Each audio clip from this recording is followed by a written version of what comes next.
अस्सलामु अलैकुम वरहमतुल्लाहि वबरकातुहू। इन्नल हम्दुलिल्लाह नहमदुहु व नस्तईनुहु व नस्तगफिरुहु व नऊज़ु बिल्लाहि मिन शुरूरि अनफुसिना व मिन सय्यिआति अमालिना। मन यहदिहिल्लाहु फला मुदिल्ल लहु व मन युद्लिल फला हादिय लहु। व अशहदु अन ला इलाहा इल्लल्लाह वहदहु ला शरीका लहु व अशहदु अन्ना मुहम्मदन अब्दुहु व रसूलुहु सल्लल्लाहु तआला अलैहि व अला आलिहि व सहबिहि व सल्लम तस्लीमन कसीरा। अम्मा बाद, फ़अऊज़ु बिल्लाहि मिनश शैतानिर रजीम। इन्ना नहनु नज़्ज़लना अलैकल क़ुरआना तंज़ीला फ़स्बिर लिहुक्मि रब्बिक वला तुति मिनहुम आसिमन औ कफ़ूरा।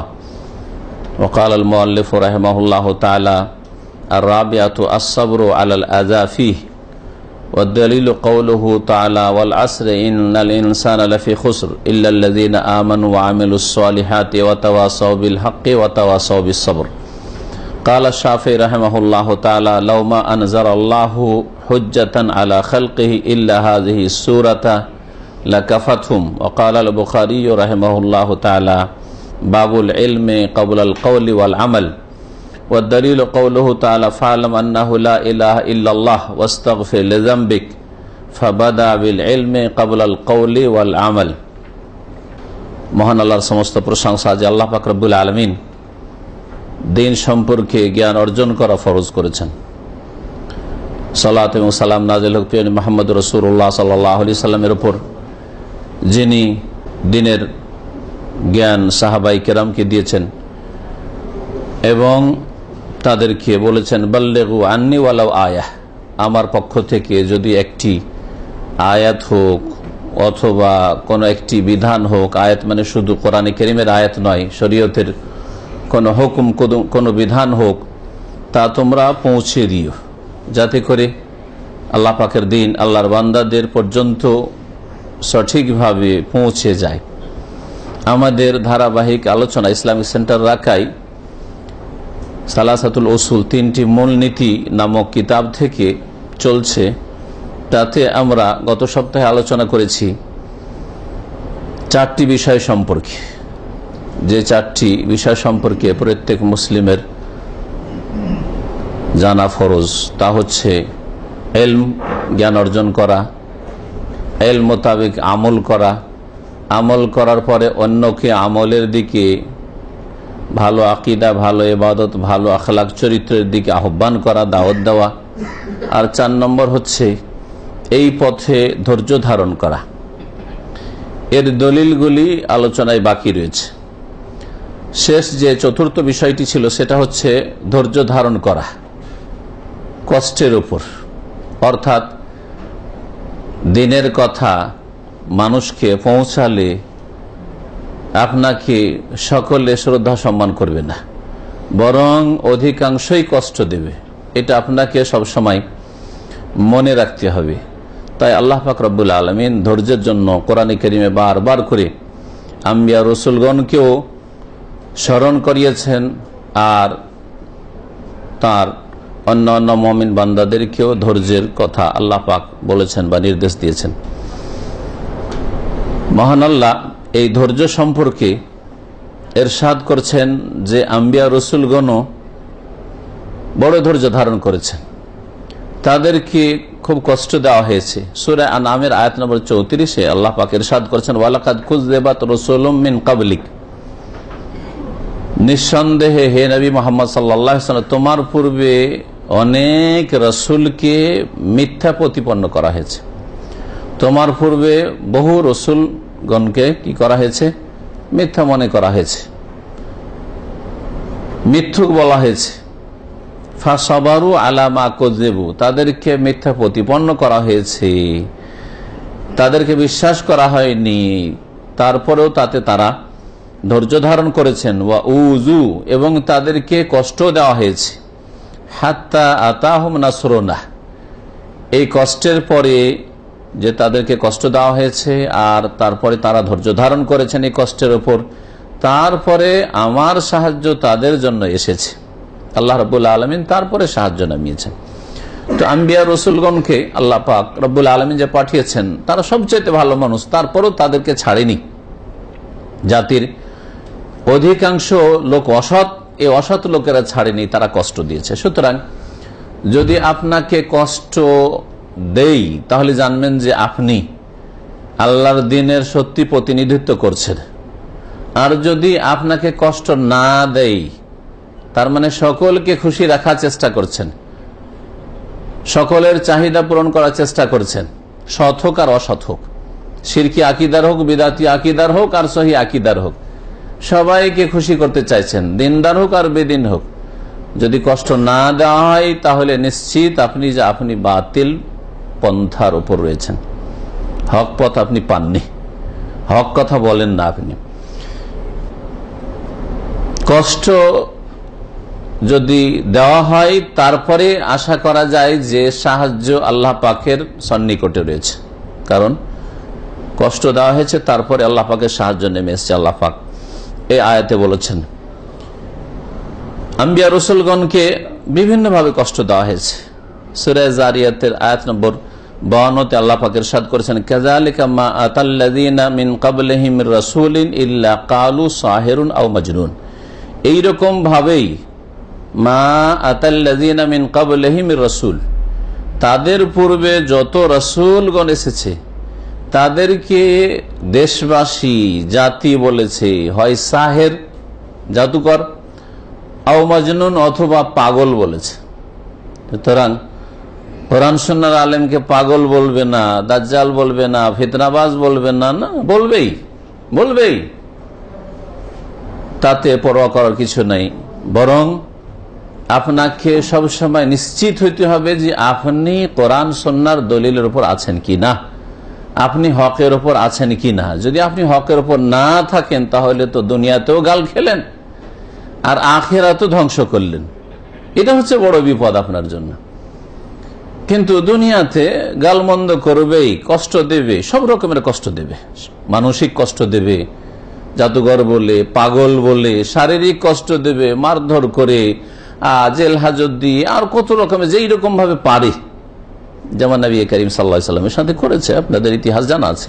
ইব্রাহিম আলাইহিস সালামের সাথে করেছে, যেমন ইতিহাস আপনাদের জানা আছে। আগুনে ফেলেছে ইব্রাহিম আলাইহিস সালামকে কাফিররা, অথচ ইব্রাহিম আলাইহিস সালাম আল্লাহ পাকের দুই অন্তরঙ্গ বন্ধু খলিলের একজন। আল্লাহ রাব্বুল আলামিন প্রত্যেক নবী রাসূলের দুশমন পয়দা করেছেন। সুতরাং যদি মনে করেন যে আমার কোনো দুশমন যেন না থাকে, এটা আপনার ভ্রান্ত ধারণা, আপনি দ্বীন ইসলাম বুঝেননি। এই মর্মে কোরআন কারীমের সূরা ফুরকান আয়াত নম্বর 31 আল্লাহ পাক ইরশাদ করেছেন, ওয়া কাযালিকা জাআলনা লিকুল্লি নাবিয়্যিন আদুওয়াম মিনাল মুজরিমিন। আর অনরব ভাবে আমি প্রত্যেক নবীর অপরাধীদের মধ্য থেকে দুশমন, শত্রু পয়দা করেছি। নবীদের দুশমন কারা? তাহলে আল্লাহ বলছেন মিনাল মুজরিমিন, যারা অপরাধী, অপরাধ করে থাকে, বদ প্রকৃতির মানুষ, আকিদার ক্ষেত্রে বদ আকিদার লোক, আল্লাহর দিন থেকে দূরে সরে রয়েছে, ইবাদতের সাথে কোনো সম্পর্ক নেই, ইসলামিক আখলাক চরিত্র নেই, হালাল হারামের তমিজ নেই, এরা হচ্ছে মুজরিমিন। আল্লাহর ফরজ ওয়াজিব আদায় করে না, হারাম নাজায়েজ থেকে বাঁচে না, শিরক কুফরিতে লিপ্ত রয়েছে, বিদআতে লিপ্ত রয়েছে, এরা সকলেই মুজরিমিন। তো মুজরিমিন অপরাধীদের মধ্য থেকে প্রত্যেক নবীর আমি শত্রু সৃষ্টি করেছি। জাআলনা, আল্লাহ বলছেন, জাআলনা লিকুল্লি নবিয়্যিন, প্রত্যেক নবীর জন্য আমি তৈরি করেছি কি আদুওয়ান, শত্রু, মিনাল মুজরিমিন। ওই শত্রুগুলো কেউ ভালো মানুষ না, যারা নবী রাসূলের শত্রু তারা সবাই অপরাধী। আল্লাহ পাক বলছেন নবী মুহাম্মদ রাসূলুল্লাহ সাল্লাল্লাহু আলাইহি সাল্লামকে ধৈর্যের ক্ষেত্রে সূরা দাহর আয়াত নম্বর 23 এবং 24 আল্লাহ পাক কি বলেছেন দেখুন। আল্লাহ পাক কোরআনে কারীম দিয়ে নবী মুহাম্মদ সাল্লাল্লাহু আলাইহি সাল্লামকে সম্মানিত করেছেন কিনা?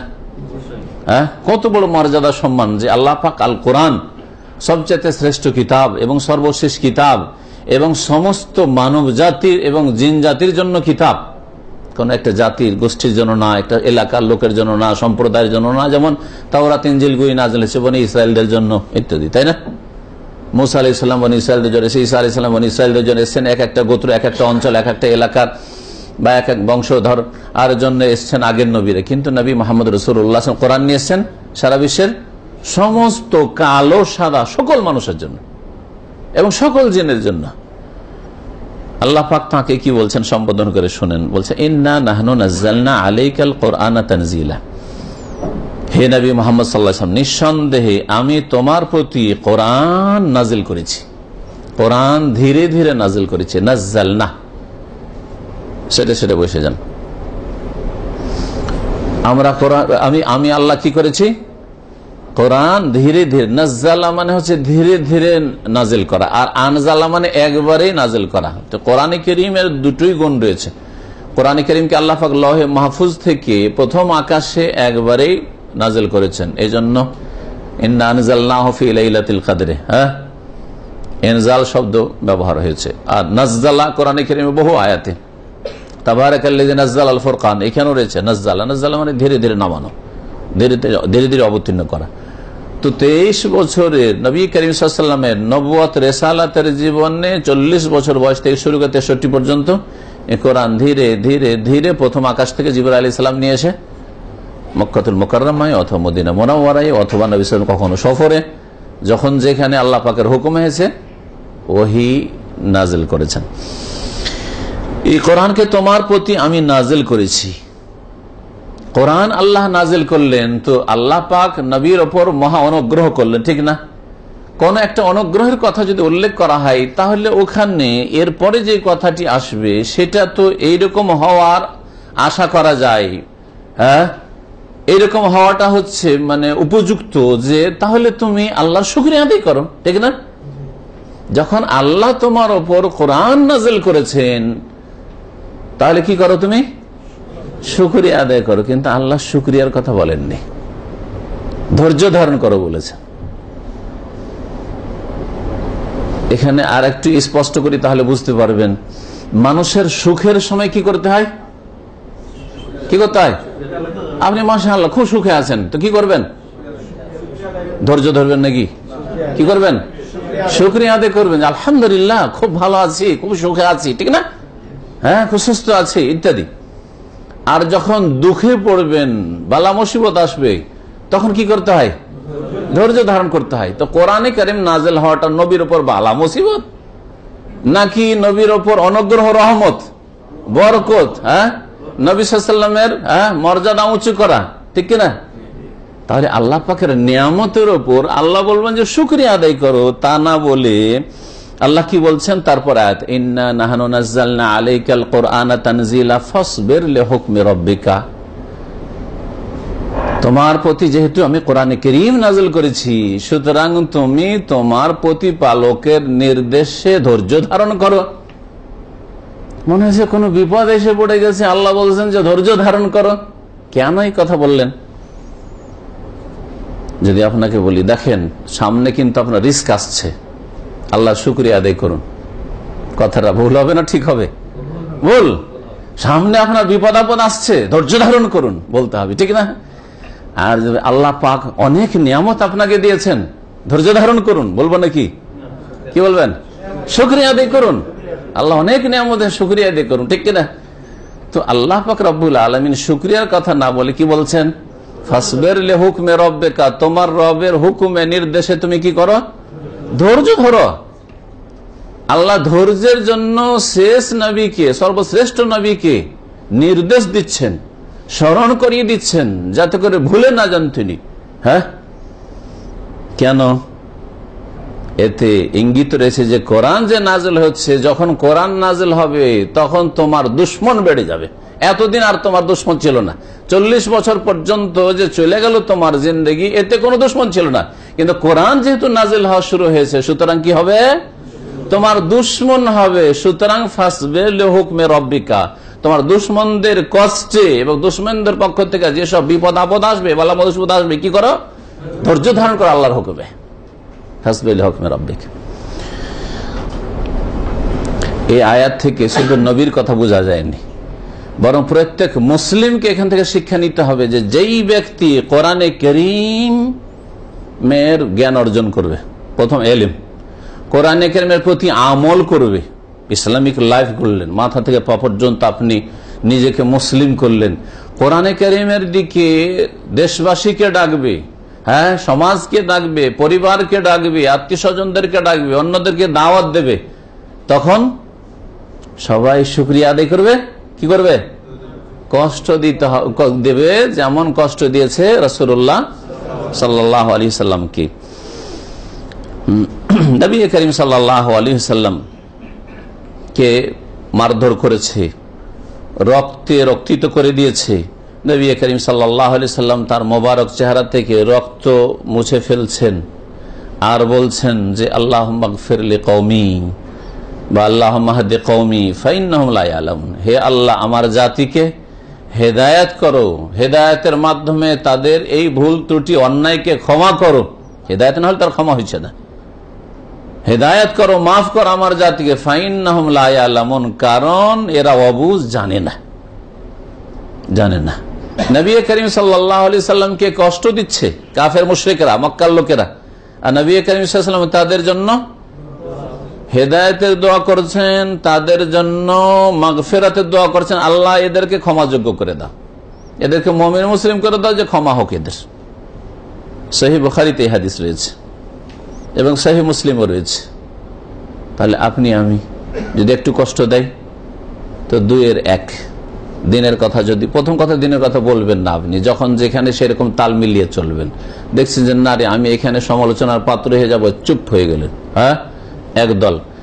আর এক দল হচ্ছে কি, যে কিছু কথা হয়তো বলতে যখন লাগলেন তখন দেখলেন যে বিরোধিতা শুরু হলো, তখন না রে আমার কথা দিয়ে কাজ হবে না, যে যা করছে করতে দাও, আদা খাবে স্বাদ পাবে, জাহান্নামে যা, হ্যাঁ আমি আর কিছু বলবো না, নিজের কাজ নিজে করি, ঠিক না, বলতে লেগে বন্ধ করে দিলেন।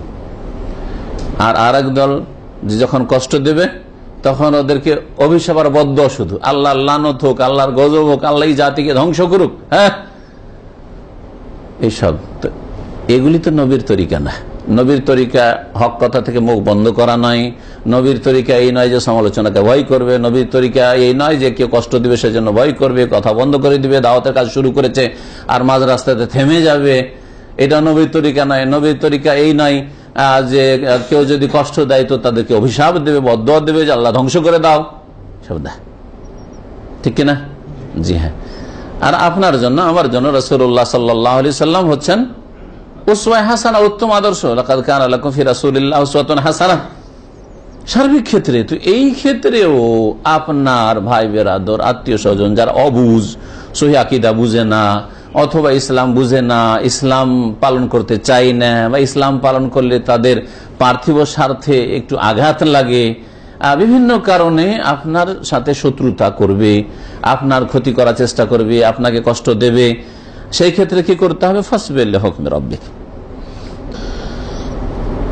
এই যে 4টি বিষয় লেখক উল্লেখ করেছেন, এর দলিলটা সারি। শেখ বলছেন ওয়াদ-দালিল কাওলুহু তাআলা, এই 4টি বিষয়ের দলিল প্রমাণ হচ্ছে মহান আল্লাহর বাণী সূরা আসর। সূরা আসর অত্যন্ত গুরুত্বপূর্ণ। এই সূরা আসর ছোট্ট সূরা, সূরা কাউসারের মতো, সূরা ইখলাসের মতো। সূরা আসর আর সূরা কাউসার আর সূরা ইখলাস 2 লাইনের সূরা, ঠিক না? অধিকাংশ মুসলিমদের মুখস্থ, কিন্তু অর্থ জানেন না নরম মুসলিমরা, যার ফলে হেদায়েত নসিব হয় না। মহাব্বত করেন, কিন্তু এই মহাব্বত যথেষ্ট না, যতক্ষণ পর্যন্ত আপনি ভিতরে না ঢুকছেন ততক্ষণ আপনার অবস্থার পরিবর্তন হবে না। আল্লাহ পাক কি বলছেন? ওয়াল আসরি, কালের শপথ করি। ওয়াল আসরি, কালের শপথ।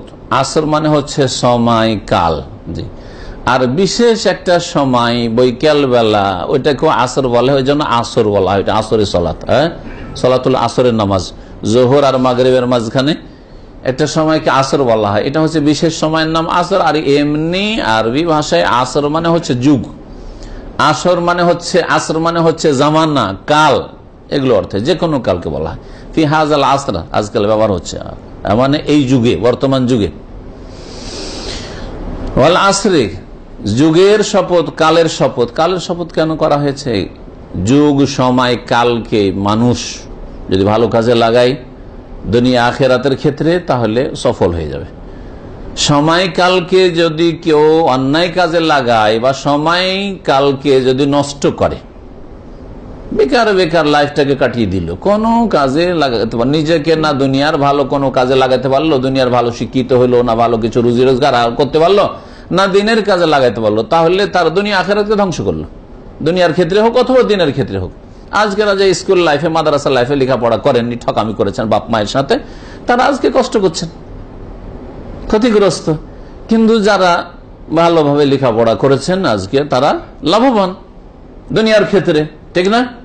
দিনের ক্ষেত্রে যারা এই সময়গুলিকে ভালো কাজে লাগাচ্ছেন, নেকির কাজে লাগাচ্ছেন, আল্লাহ সন্তুষ্টির কাজে লাগাচ্ছেন, তারা দুনিয়াতেও লাভবান, আল্লাহ পাক রাজি রয়েছেন এবং আখিরাতে মহাপুরস্কার রয়েছে। কিন্তু যারা এই সময়কে নষ্ট করে দিচ্ছে অথবা পাপের কাজে ব্যয় করছে, তারা দুনিয়া তো আল্লাহ পাকের গজব প্রাপ্ত, গুমরা পথভ্রষ্ট হয়ে রয়েছে, আল্লাহ তাদের উপর নারাজ, এবং আখিরাতে তাদের জন্য আল্লাহ পাকের আযাব, শাস্তি, জাহান্নাম প্রতীক্ষায় রয়েছে, ইন্তজারে রয়েছে, ঠিক না?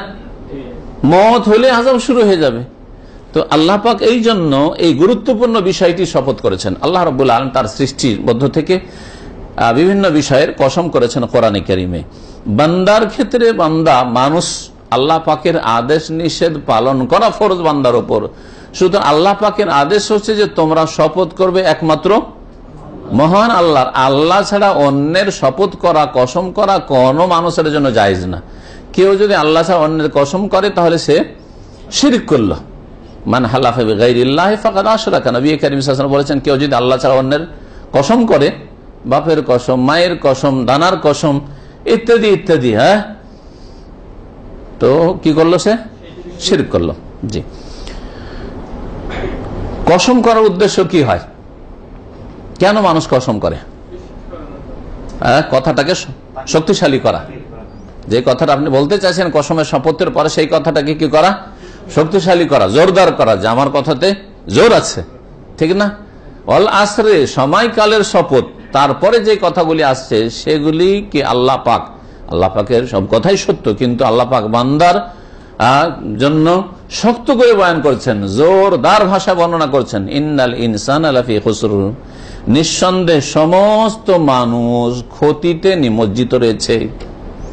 সমস্ত মানুষ, আল ইনসান, যেমন আলহামদ মানে সমস্ত প্রশংসা, ঠিক না? ওই রকম এখানে আলিফ লাম ইস্তিগরাকের জন্য অথবা জিনসের জন্য, মানে মানুষ মাত্রেই হয়, মানুষ মাত্রেই বলেন, আর না হলে সমস্ত মানুষ বলেন। মানুষ মাত্রেই কি ক্ষতিগ্রস্ত, লাফি খুসরিন, খাসারা মানে লসে রয়েছে, ক্ষতিতে রয়েছে। তাহলে মানুষের আসল হচ্ছে যে মানুষ নিজেই করে থাকে, নিজের ক্ষতি নিজেই করে থাকে। ইন্নাল ইনসানা লাফি খুসর, এটা হচ্ছে মানুষের আসল প্রকৃতি, যে মানুষ নিজের ক্ষতি নিজেই করে। তাহলে এই ক্ষতি থেকে অব্যাহতির কোনো উপায় আছে?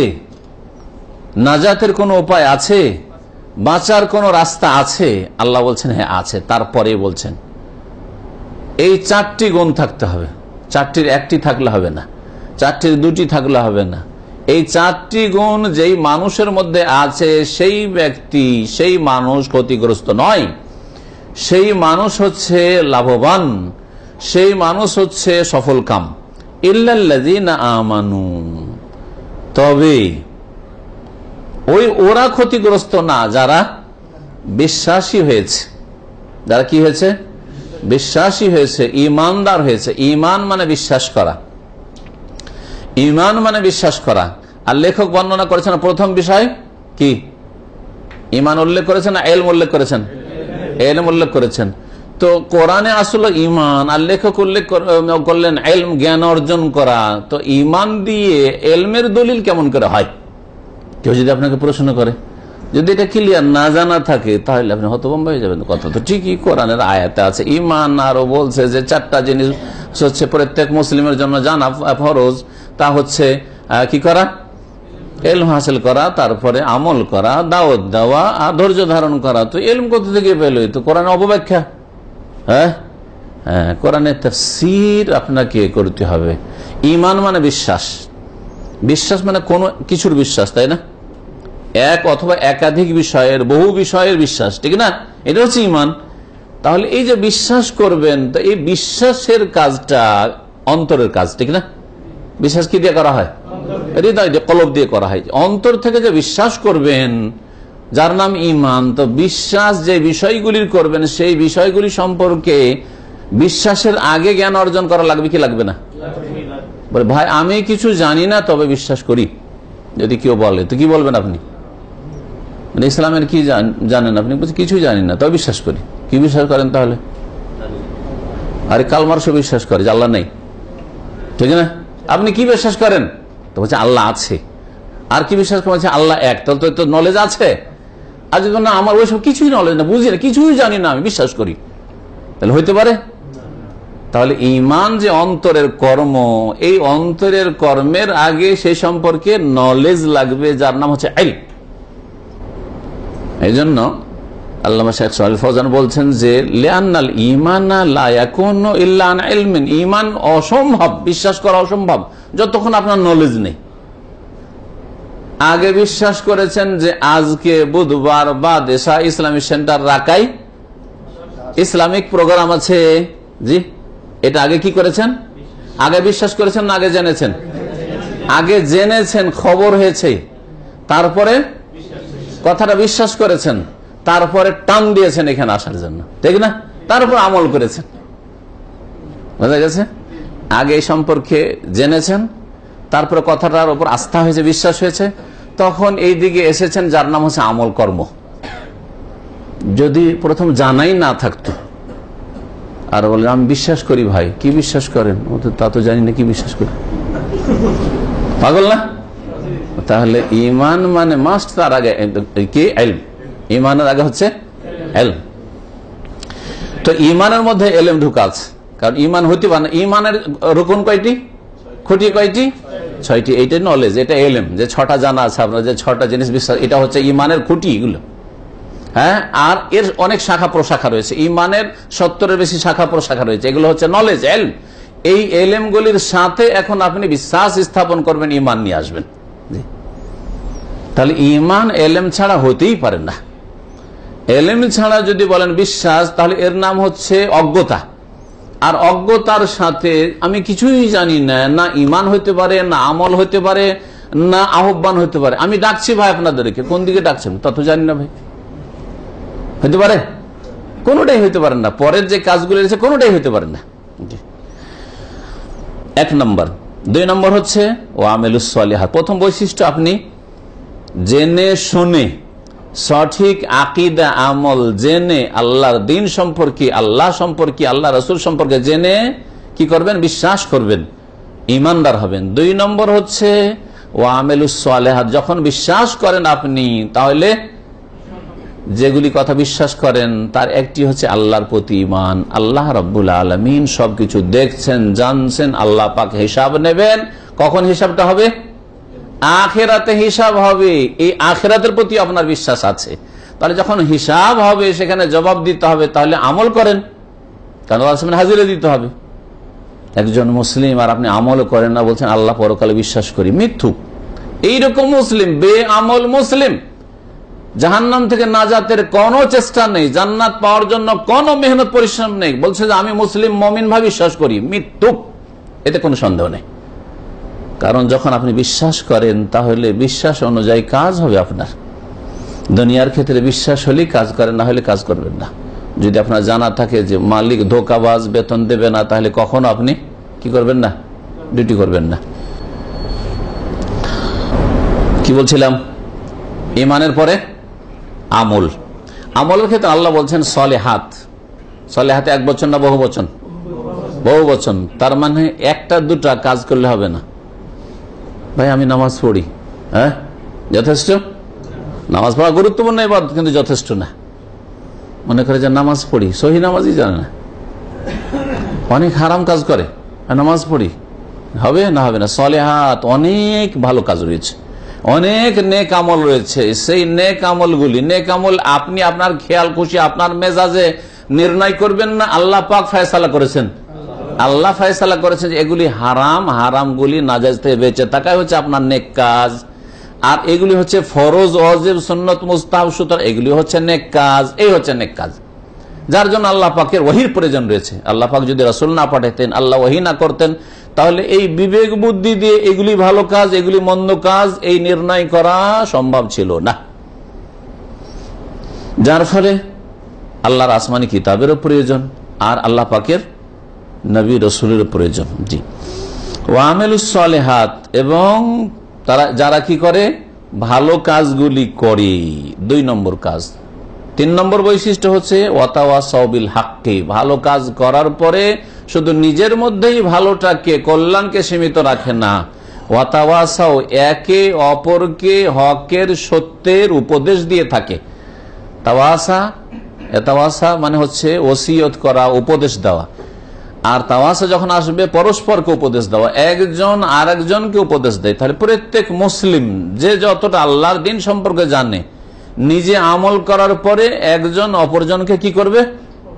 উপদেশ দেবে, ভালো কথা বলবে, যেটাকে কোরআনের অন্য ভাষায় বলা হয়েছে তা'মুরুনা বিল মারুফ, ভালো কাজের নির্দেশ দেবে, ওয়া তানহাউনা আনিল মুনকার, অন্যায় কাজে বাধা দেবে, অন্যায় কাজ থেকে বিরত রাখার চেষ্টা করে মানুষকে, যেটাকে অন্য জায়গায় বলা হয়েছে যে আল্লাহর দিনের দিকে ডাকবে বা আল্লাহর দিকে ডাকবে।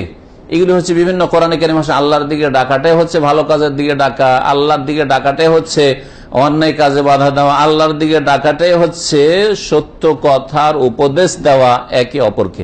একজন অপরজনকে দিবে, থেকে বোঝা গেল যে যেই ব্যক্তি উপদেশ দিচ্ছে সে দোষমুক্ত না, সে ত্রুটিমুক্ত না। যে একজন লোক আপনাকে ভালো কথা বলছে, সেজন্য তার ভুল হইতে পারে, তারও ভুল হইতে পারে, সুতরাং তারও যদি ভুল ধরা পড়ে তো যেইভাবে সংশোধন হতে পারে সেইভাবে আপনি তাকে পৌঁছিয়ে দেন। সুতরাং আপনার নজরে একজন মাশাআল্লাহ এত বড় আলেম আর এত বড় হুজুর, এত বড় আল্লামা, তার কি ভুল হতে পারে? তার ভুল ধরেছে, কি ভালো মানুষ নাকি?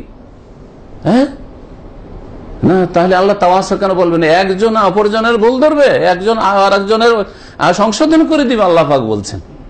তাহলে আপনার সংশোধন একজন করে দিল আপনার মধ্যে যে দোষটা আছে। এই জন্য নবী করিম সাল্লাল্লাহু আলাইহি ওয়াসাল্লাম হাদিস রয়েছে আবু দাউদে যে আল মুমিনু মিরআতুল মুমিন, মুমিন আর এক মুমিনের জন্য আয়না স্বরূপ। আয়নাতে কি করে? দেখিয়ে দেয়। তো আপনি এর জন্য আয়না, হ্যাঁ, মানে আপনি দেখতে পাচ্ছেন ওর মধ্যে কি দোষ ত্রুটি আছে, কোন জায়গাতে দাগ দাগ লেগে আছে, দাড়িতে কোন জায়গাতে খড়কটে লেগে আছে, বা কিছু ময়লা আবর্জনা লেখা আছে, এটা সাফ করে নেন আপনি, ঠিক না? আর ও আপনার জন্য আইন, ও দেখতে পাচ্ছে আপনার মধ্যে কি দোষ ত্রুটি আছে, আপনার টাকার নিচে কাপড়, হ্যাঁ, ইত্যাদি ইত্যাদি যেসব ত্রুটি আছে, আপনাকে ফজরতে দেখা যায় না, পাশাপাশি বাস করে, ত্রুটি আছে, তাহলে সে আপনার ওর আয়নাতে আপনাকে দেখতে পাচ্ছে। নিজের দোষগুলি আপনি খুঁজে পান না, দোষ থাকলেও আজকালকার অধিকাংশ নিজের দোষ দেখতে পায় না, ও অপরগুলো দেখতে পায়, শুধু অন্যের দোষগুলি দেখতে পায়, নিজের দোষটা দেখতে পায় না। তো একজন অপরজনকে সত্যের উপদেশ দেবে, তার মানে দিনের দিকে আহ্বান করবে, দাওয়া ইলাল্লাহ, আল্লাহর দিকে আহ্বান করবে। এটা হচ্ছে 3 নম্বর কাজ, সফলতা হাসিলের জন্য, ক্ষতি থেকে বাঁচার জন্য। 4 নম্বর, যখন হক কথা, সত্য কথা মানুষকে জানাবেন, শিক্ষা দেবেন, উপদেশ দেবেন, ওয়াতাওয়াসাউ বিস সবরি, তখন কষ্ট দিতে পারে। সুতরাং আপনাকে প্রস্তুত থাকতে হবে নিজে ধৈর্য ধারণ করার জন্য, এবং অন্যকেও যারা সাথী সঙ্গী রয়েছে তাদেরকে ধৈর্যের উপদেশ দেওয়ার জন্য। ওয়াতাওয়াসাউ বিস সবর, তারা পরস্পরকে ধৈর্যের উপদেশ দিয়ে থাকে, তারা একজন অপরজনকে ধৈর্যের উপদেশ দিয়ে থাকে। এই হচ্ছে সূরা আসরের সংক্ষিপ্ত তরজমা এবং তাফসীর। জি, ইমাম ইবনুল কাইয়িম রাহমাতুল্লাহ আলাইহি বলছেন যে জিহাদুন নাফসি আরবা মারাতিব, মানুষের অন্তরের জিহাদ, নিজের জিহাদ, নিজের নাফসের বিরুদ্ধে, নিজের মনের বিরুদ্ধে জিহাদ করেন। জিহাদ মানে প্রচেষ্টা চালানো, আপনার মনের বিরোধিতা করা, মনের উল্টো হচ্ছে কিন্তু আপনাকে চেষ্টা চালিয়ে যেতে হবে মনের উল্টো। এর 4টি স্তর রয়েছে। একটা হচ্ছে আইয়ুজাহিদা আলা তাআল্লুমিল হুদা ওয়া দীনিল হক। প্রথম হচ্ছে যে আপনাকে অলসতা আপনার উপরে চেপে আসে, আপনার শিখতে আগ্রহ হয় না, মনে থাকে না, আরে পড়ছি মনে থাকে না, শুনছি মনে থাকে না, আর কত আর যাব, এরকম মনে হচ্ছে, তাই না? এটা হচ্ছে মন। এই মনের উল্টো আপনাকে জিহাদ করতে হবে, প্রচেষ্টা চালাতে হবে। মনে না থাকলে কি হবে? একটাকে 5 বার করে পড়বো, একটা কথা 5 বার 10 বার করে শুনবো, কিছু তো মনে থাকবে। হ্যাঁ, 100টা কথার মধ্যে যদি আমি 5টাই মনে থাকে, তাও আমি শুনবো, আমি পড়বো, এইভাবে। তো দিন শিখার জন্য, সত্য দিন শিখার জন্য মুজাহাদা করার চেষ্টা চালানো, কারণ দিনের শিক্ষা ছাড়া, সত্য কথা শিক্ষা ছাড়া কোনো পরিত্রাণ নেই দুনিয়া আখিরাতে। 2 নম্বর হচ্ছে আইয়ুজাহিদাহা আলাল আমালি বিহি বাদা ইলমিহি, জেনে নেওয়ার পরে আমলে, কাজে পরিণত করার জন্য মুজাহাদা, চেষ্টা চালানো। জানার পরে আমল করতে গিয়ে অলসতা লাগে, উফ, কষ্ট লাগে, ফরজ যে ক্ষেত্রে যদি উদাহরণ দিই, দৈনিক ফজর নামাজ পড়তে জানেন যে ফজর নামাজ খুব গুরুত্বপূর্ণ, সবচেয়ে গুরুত্বপূর্ণ নামাজ ফজর নামাজ আর আসর নামাজ। ফজর নামাজে উঠতে কষ্ট লাগে, সবাইকে কষ্ট লাগে, আপনাকে শুধু কষ্ট লাগে, প্রত্যেক মুমিন বান্দাকে কষ্ট লাগে। কষ্ট লাগলেও সে এমন ইবাদত বন্দেগীতে সে মজা পেয়েছে যে কষ্টটাই তাকে মিষ্টি লাগে, কষ্টটাই তাকে ভালো লাগে।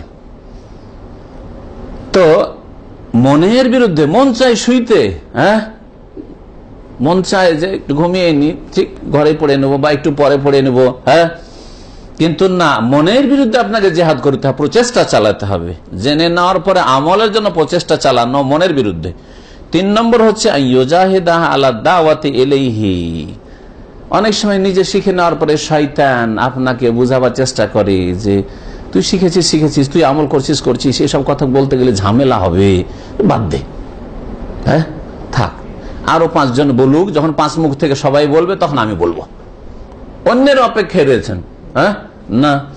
তো মুজাহাদা করতে হবে দাওয়াতের ক্ষেত্রে, যে আমি এই দাওয়াত সহি দাওয়াত পৌঁছাই, আর যারা জানে না তাদেরকে শিখাই। অবুঝ হয়ে রয়েছে, অজ্ঞ হয়ে রয়েছে, আল্লাহর দিন সম্পর্কে, তৌহিদ সম্পর্কে জ্ঞান নেই, শিরক বুঝে না, মনে করে শিরক শুধু হিন্দুদের শিরক আর কবর মাজার পূজার শিরক না, এগুলি ওলি আউলিয়ার তাজিম, বুঝাইতে হবে। তাহলে অবুঝ যারা জানে না।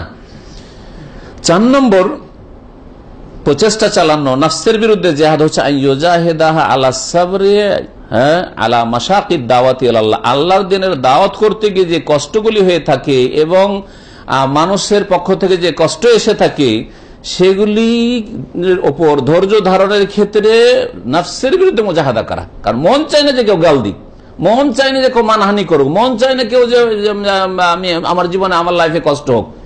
কে চায় শখ করে কষ্ট করতে, কে চায় মার খেতে, কেউ চায়? কিন্তু তারপরেও মনের বিরুদ্ধে এই জিহাদ করে যেতে হবে যে আমি আল্লাহর দ্বীনের জন্য যদি গাল খেতে হয়, মার খেতে হয়, কষ্ট করব, কারণ আল্লাহর দ্বীন, আল্লাহর বান্দা পর্যন্ত পৌঁছাইতে হবে। ফাইজাস্তাকমালা হাযিহিল মারাতিবাল আরবা, এই 4টি স্তর যদি পুরা করতে পারে, সারা মিনা রব্বানিন, তাহলে আল্লাহ ওয়ালা হতে পারে, রব্বানি হতে পারবে, তাহলে আল্লাহ ওয়ালা আলেম হবে, তাহলে রব্বানি আলেম হবে, তাহলে হক্কানি আলেম হবে।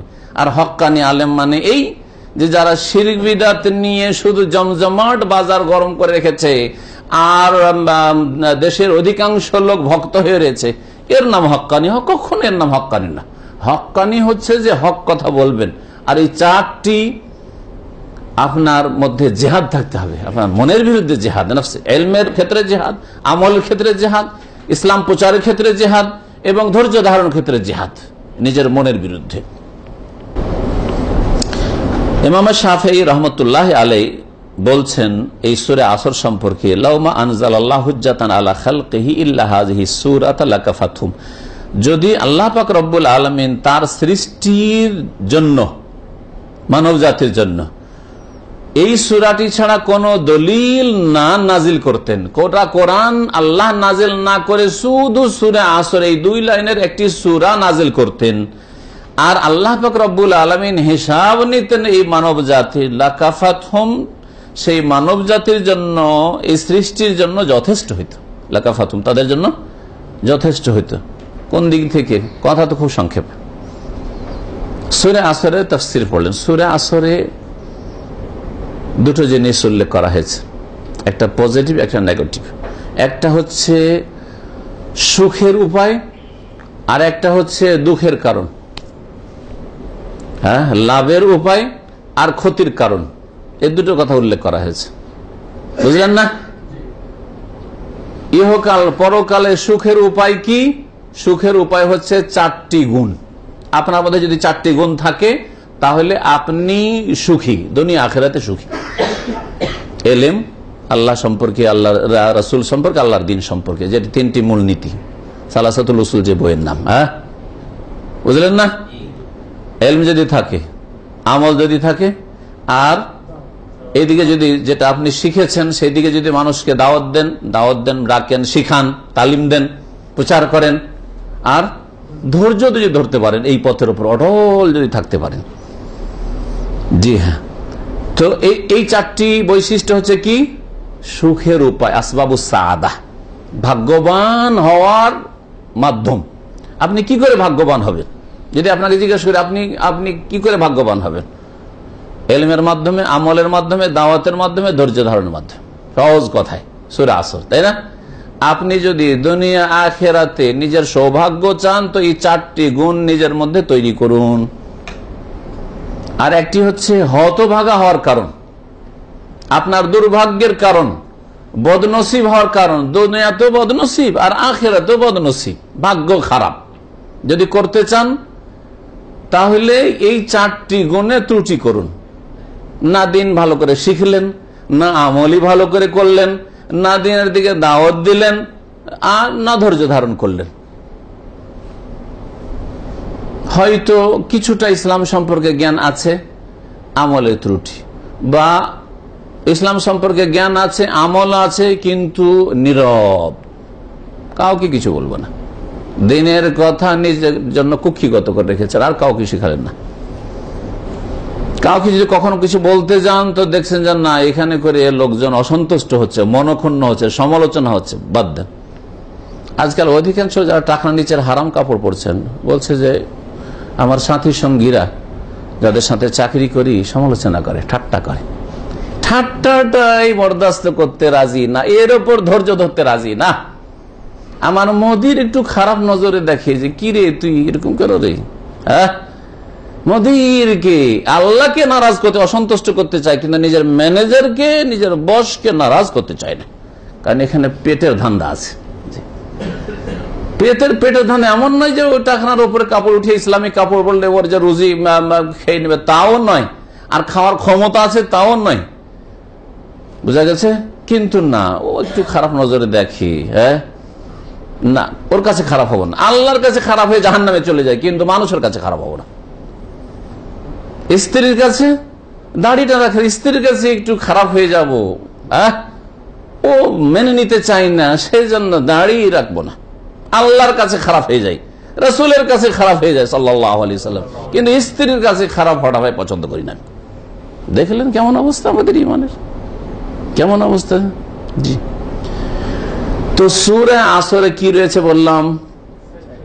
সৌভাগ্যের উপায় রয়েছে আর দুর্ভাগ্যের কারণ রয়েছে, ঠিক না? আর গোটা কোরআন শুরু থেকে সূরা ফাতিহা থেকে শুরু করে সূরা নাস পর্যন্ত পড়েন, এই দুটো বিষয় হচ্ছে মুখ্য বিষয়। দুটো বিষয়ের সাথে সংশ্লিষ্ট সবগুলি কথা। আপনি ভাগ্যবান কেমন করে হবেন গোটা কোরআনে বয়ান করা হয়েছে। আর যারা হতভাগা হয়েছে, যারা বিতাড়িত হয়েছে, যারা দুনিয়া আখেরাতে ক্ষতিগ্রস্ত হয়েছে, তাদের পরিণাম দেখেন আর তাদের আচরণগুলি দেখেন, তাদের অবস্থা দেখেন, তারা কি করেছিল যার ফলে দশা হয়েছে। মুসা, ইব্রাহিম, আম্বিয়া, রসুলগণ, তাদের জীবনী দেখুন। আর কারণ, ফেরাউন, হামান, আবু জাহল, আবু লাহাব, তাদের জীবনী দেখুন, যে ঠিক কিনা? আদ, সামুদকে দেখুন, লূত আলাইহিস সালামের জাতিকে দেখুন। এইভাবে কোরআনে কারিমে এই দুটো বিষয় উল্লেখ করা হয়েছে। এই দুটো বিষয় এই 2 লাইনে মওজুদ রয়েছে সূরা আসরে। এই জন্য ইমাম শাফিঈ রাহমাতুল্লাহ আলাইহি বলেছেন যে আল্লাহ যদি সূরা আসরটা নাযিল করতেন, তো সূরা আসর নাযিল করা মানে আল্লাহ বলছেন যে তোমরা ভাগ্যবান হওয়ার জন্য এই গুণগুলি পয়দা করো, আর এই গুণগুলিতে যদি ঘাটতি থাকে তার মানে তোমরা হতভাগা হয়ে যাবে, সাবধান, তোমরা দুনিয়া আখেরাত খারাপ করে দিবে। দুনিয়া আখেরাতকে খারাপ করিও না, দুনিয়াও তোমাদের খারাপ হবে, আখেরাতও খারাপ হবে। আল্লাহ পাক রব্বুল যেন বুঝার তৌফিক দান করেন। ওয়াকাল বুখারী রাহিমাহুল্লাহ, ইমাম বুখারী রাহমাতুল্লাহ আলাইহি বলছেন বাবুল ইলমি ক্বাবলাল কওলি ওয়াল আমাল। এই কথাটি অনেক সময় আমি বলে থাকি। ইমাম বুখারী রাহমাতুল্লাহ এই কোটেশনটি সহিহ বুখারীতে কিতাবুল ইলম, যে ইলম অর্জন করা, জ্ঞান অর্জন করা যে চ্যাপ্টার রয়েছে, বাব রয়েছে, তাতে তিনি বলছেন যে এই অধ্যায় হচ্ছে এই সম্পর্কে যে আল ইলমু ক্বাবলাল কওলি ওয়াল আমাল, কথা এবং কাজের আগে জ্ঞান অর্জন করা। কথা এবং কাজের আগে কি করা? জ্ঞান অর্জন করা, ইলম হাসিল করা। মানে একটা কথা যে বলতে চাইছেন, কথাটা বলার আগে কি করতে হবে? জানতে হবে যে এই কথাটি বললে আমার জন্য এটা আমার সুখের কারণ হবে না শাস্তির কারণ হবে। এই কথাটি আমার জন্য আমার নেকির পাল্লায় এই কথাটি যাবে না আমার গুনার পাল্লায়, যে গুনার বোঝা বাড়বে, জানতে হবে কথা বলার আগে। কাজ করার ক্ষেত্রে একটা কদম রাখবেন, পা রাখবেন, একটা ধাপ উঠাইবেন, এই যে একটা কদম সামনে বাড়াবেন, এই ক্ষেত্রে এই কদম বাড়ানোটা আপনার কাজ। যে কোনো ক্ষেত্রে, এই ব্যবসার ক্ষেত্রে হোক, আর চলাফেরার ক্ষেত্রে হোক, অথবা কোনো দিকে যাওয়ার ক্ষেত্রে হোক, এইদিকে আমি যাব কি যাব না, এই কাজটা করবি করব না, এই সমস্ত ক্ষেত্রে আমলের ক্ষেত্রে আমল করার আগে কি করতে হবে? ইলম হাসিল করতে হবে। তাহলে অতক্ষণ কোনো কথা বলবেন না যতক্ষণ পর্যন্ত না জানবেন এই কথাটাতে আপনার দুনিয়া আখিরাত ভালো হইলো না খারাপ হইলো। অতক্ষণ কোনো কর্ম করবেন না যতক্ষণ পর্যন্ত সেই কর্ম সম্পর্কে আপনি জ্ঞান অর্জন না করে নিশ্চিত না হবেন যে এই কর্ম দ্বারা আমার নেকি বাড়বে, গুনাহ হবে না। বুঝা গেছে? জি। এর দলিল বাকি যে মুখ খোলার আগে আর পা উঠাবার আগে আপনাকে কি করতে হবে? আমার মুখ খোলা ঠিক হবে কি হবে না, এখানে এ বিষয়ে আমার বলা ঠিক হবে কি হবে না, আর এই বিষয়ে পা উঠানো ঠিক হবে কি হবে না, জানতে হবে। এর দলিল বলছেন, দলিল সূরা মুহাম্মদের আয়াত নম্বর 19 শুনেন।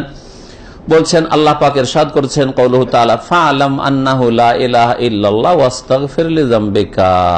হে নবী, নবীকে আল্লাহ সম্বোধন করে বলছেন, সরাসরি নবীকে সম্বোধন রয়েছে আর পরোক্ষভাবে প্রত্যেক মুসলিমকে, প্রত্যেক মানুষকে সম্বোধন রয়েছে, কারণ কোরআনে কারীম প্রত্যেক মানুষের জন্য। জানো হে নবী, হ্যাঁ, এই সম্পর্কে জ্ঞান অর্জন করো কি আন্নাহু লা ইলাহা ইল্লাল্লাহ, যে আল্লাহ ছাড়া কেউ সত্য মাবুদ নেই, এটা প্রথম জানো। এই সম্পর্কে কি করো? তাহলে জ্ঞান অর্জন করো, ইলম হাসিল করো। ফাআলাম, ইলম হাসিল করো, জ্ঞান অর্জন করো, নলেজ হাসিল করো। তারপরে ওয়াস্তাগফির লিযামবিকা, তোমার ভুল ভ্রান্তির জন্য তুমি কি করো? আল্লাহর কাছে ক্ষমা চাও, ইস্তেগফার করো।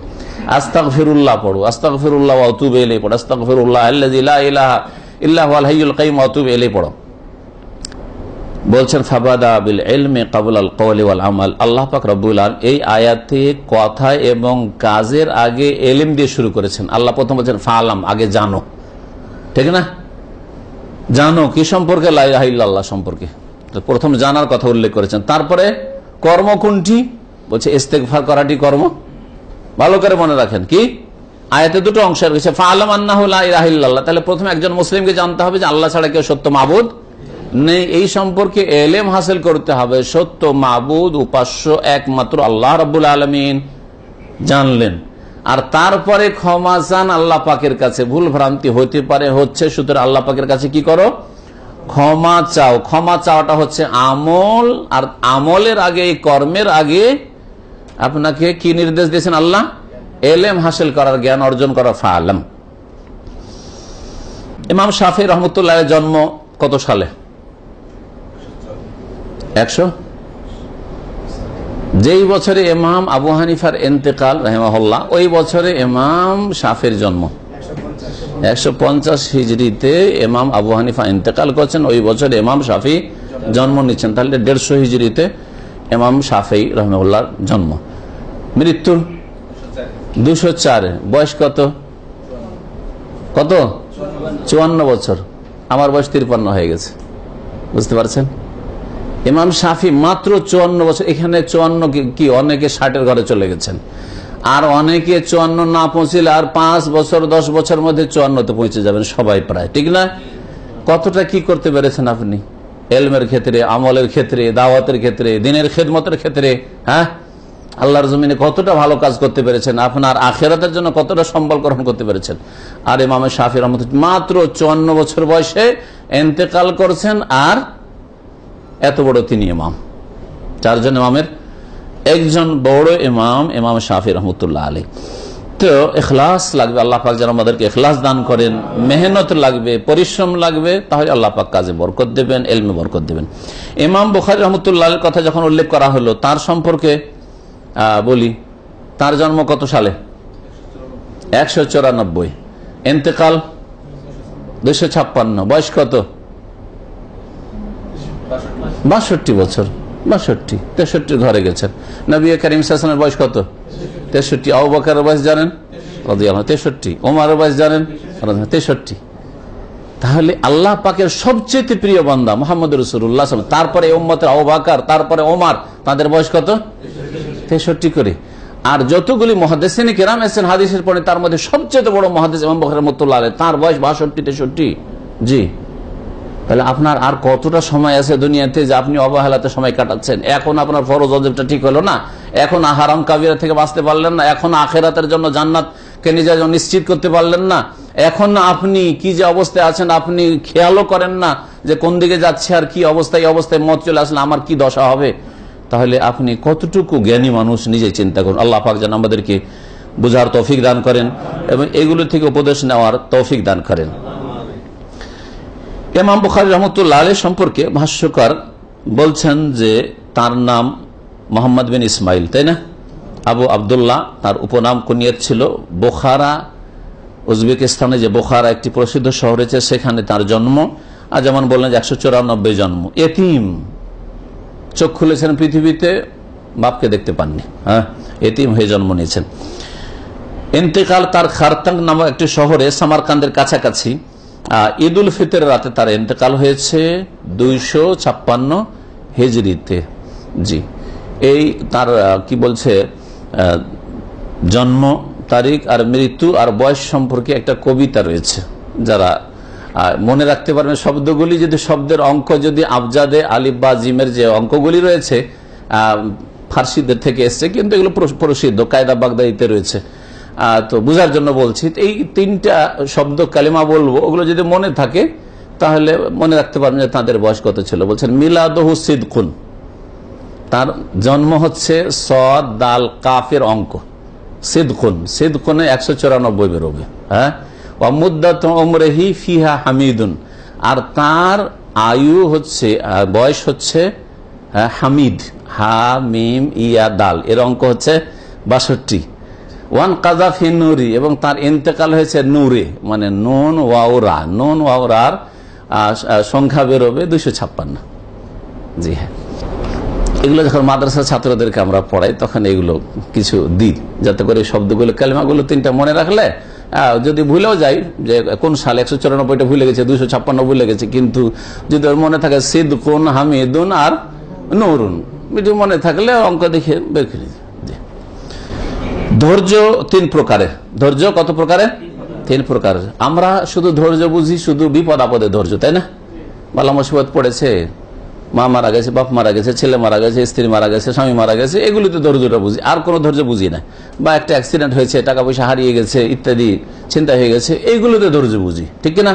এক কথায় বালা মুসিবত বিপদ আপদ, যেরকম আর্থিক হোক আর শারীরিক হোক আর যেরকমই হোক না কেন, বিপদ আপদে ধৈর্য ধারণ করাটা কি বুঝি। কিন্তু ধৈর্য কোরআন এবং হাদিসের ভাষায় 3 ভাগে বিভক্ত। প্রথম ধৈর্য হচ্ছে আসসাবরু আলা তাআতিল্লাহ, আল্লাহ পাকের সন্তুষ্টির কাজে, আল্লাহ পাকের আনুগত্যের কাজে, মানে নেকির কাজে ধৈর্য ধারণ করা। ধৈর্য ধারণ করা মানে অডলতা। আপনি ইসলামের কাজে ধৈর্য ধারণ করুন, মানে অটল থাকুন, অবিচল থাকুন। জি, এটা হচ্ছে ধৈর্য। আর এক ধৈর্য হচ্ছে আসসাবরু আন মাহারিমিল্লাহ, আল্লাহ পাক যেসব নাজায়েজ এবং হারাম করেছেন সেগুলি থেকে বেঁচে থাকার ক্ষেত্রে ধৈর্য ধারণ করা, সেগুলি থেকে বেঁচে থাকার ক্ষেত্রে ধৈর্য ধারণ করা, এখানে ধৈর্যের প্রয়োজন রয়েছে। এখন যদি রাস্তায় সিঁড়ি নামছেন আর একটা দেখছেন যে ব্যাগ পড়ে আছে, রাস্তায় পড়ে আছে, মালিক নেই, আর তাতে 50,000 রিয়াল অথবা 1 লাখ রিয়াল পাওয়ার পরে টাকা দেখে তো মাথা খারাপ, মাথা কি করব আমি, যদি দিয়ে দিতে এত টাকা হাত ছাড়া হয়ে যাবে, আর যদি নিয়ে যাই তো বড় লোক হয়ে গেলাম, আর সৌদি আরব থাকার দরকার নেই। 1 লাখ রিয়াল একসাথে পেলে কাজ হয়ে গেল, ঠিক না? 1 লাখ টাকা মানে 20 লক্ষ টাকা বাংলাদেশের টাকা, ঠিক কিনা? হ্যাঁ, তো এই হারাম থেকে বাঁচার জন্য এইটা যে ঘোষণা করবেন এখানে এসে যে আমি একটা ব্যাগ বেচ যাতে এত টাকা আছে, কত বড় ধৈর্যের প্রয়োজন রয়েছে, কত বড় ধৈর্যের পরীক্ষা রয়েছে আপনার, ঠিক না? জি, আপনার সামনে যদি সুন্দরী একটি রমণী এসে নির্জনে বলে যে তোমার যা ইচ্ছা, ইউসুফ আলাইহিস সালামকে যেমন জুলেখা বলেছিল, আর আপনি দেখেন ব্যাচেলার মানুষ, বিবিও নাই বা বিয়েও করতে পারিনি, আর এইরকম সুযোগ জীবন আসবেও না, এইরকম সুযোগ আসবে না, আল্লাহ দেখছেন, আর কিয়ামতে হিসাব হবে, আর এই যে না কাবিরা গুনাহ জাহান্নামে যেতে হবে, সব ভুলে গিয়ে কাজ হয়ে গেছে, কাজ হয়ে গেছে, বুঝা গেছে?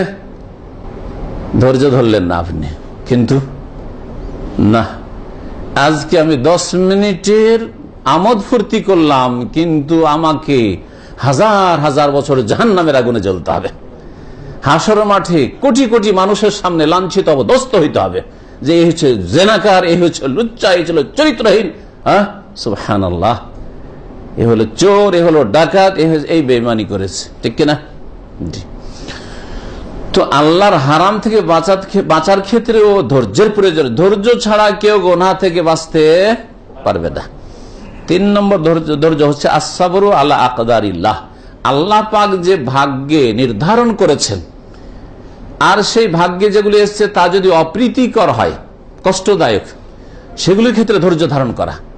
কেউ চায় না যে আমার স্ত্রী মারা যাক, কেউ চায় না যে আমার স্বামী মারা যাক, কেউ চায় না যে আমার ছেলে মেয়ে মারা যাক, কেউ চায় না যে আমার টাকা পয়সা হারিয়ে যাক, ছিনতাই, কেউ চায় না, কিন্তু হয়ে গেছে, ঘটে গেছে।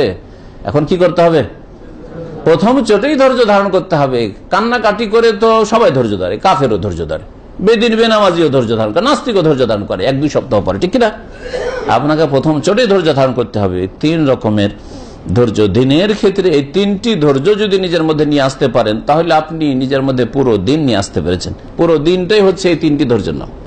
আল্লাহর ফরজ অজেব অটল থাকে, হারাম নাজায়েজ থেকে বেঁচে থাকার ক্ষেত্রে আপনি ধৈর্য ধারণ করুন। আর যদি এই জীবনে উত্থান পতন হয়, কখনো নিচে কখনো উঁচাই, বালা মুসিবত বিপদ আপদ আসে, তাহলে ধৈর্য ধারণ করুন। যদি আপনার দ্বারা পাপ হয়ে যায়, অন্যায় হয়ে গেছে ভুল, এখন কি করবেন? সংশোধন করতে হবে। ধৈর্য ধারণ করা মানে এখানে যা হয়েছে হয়েছে থাকগা, যা হয়েছে হয়েছে থাক, নাকি না? এখানে তওবা ইস্তেগফার করতে হবে, সংশোধন করতে হবে। আপনার গায়ে পেশাব পায়খানা লেগে যাওয়ার চাইতে বেশি আপনাকে গুরুত্ব দিতে হবে। পেশাব পায়খানা লেগে গেছে, পানি যদি এখানে পান তো এখান থেকে মোটে নামবে না যতক্ষণ পর্যন্ত আপনি পরিষ্কার পরিচ্ছন্ন না হয়েছেন, ঠিক না? ঠিক তেমনি আপনাকে তওবা ইস্তেগফার দ্রুত করতে হবে। আজকের দার্স এখানে শেষ করছি। আল্লাহ পাক রব্বুল আলামিন যেন আমাদেরকে ভালো কথা শেখার তৌফিক দান করেন এবং ভালো কথার প্রতি, কোরআন সুন্নাহর প্রতি আমল করার তৌফিক দান করেন। কোরআন সুন্নাহর দিকে, কোরআন এবং হাদিসের দিকে, দলিলের দিকে ডাকার তৌফিক দান করেন। আল্লাহ পাক রব্বুল আলামিন বালা মুসিবত থেকে হেফাজত করেন। দ্বীনের উপর আল্লাহ পাক ধৈর্য ধারণের তৌফিক দান করেন। আল্লাহর হারাম নাজায়েজ অসন্তুষ্টির কথা কাজ থেকে বেঁচে থাকার তৌফিক দান করেন। আল্লাহ রাব্বুল আলামিনের কাছে দোয়া করি আল্লাহ পাক দুনিয়ার সার্বিক কল্যাণ যেন দান করেন, আখিরাতে আল্লাহ পাক রব্বুল সার্বিক কল্যাণ যেন দান করেন। আল্লাহ পাক আমাদের জান্নাতুল ফিরদাউস যেন দান করেন, জাহান্নাম থেকে আল্লাহ পাক রব্বুল আমাদের যেন নাজাত দান করেন। ওয়া সাল্লাল্লাহু আলা নবিয়িনা মুহাম্মদ ওয়া আলা আলিহি ওয়া সাহবিহি আজমাইন।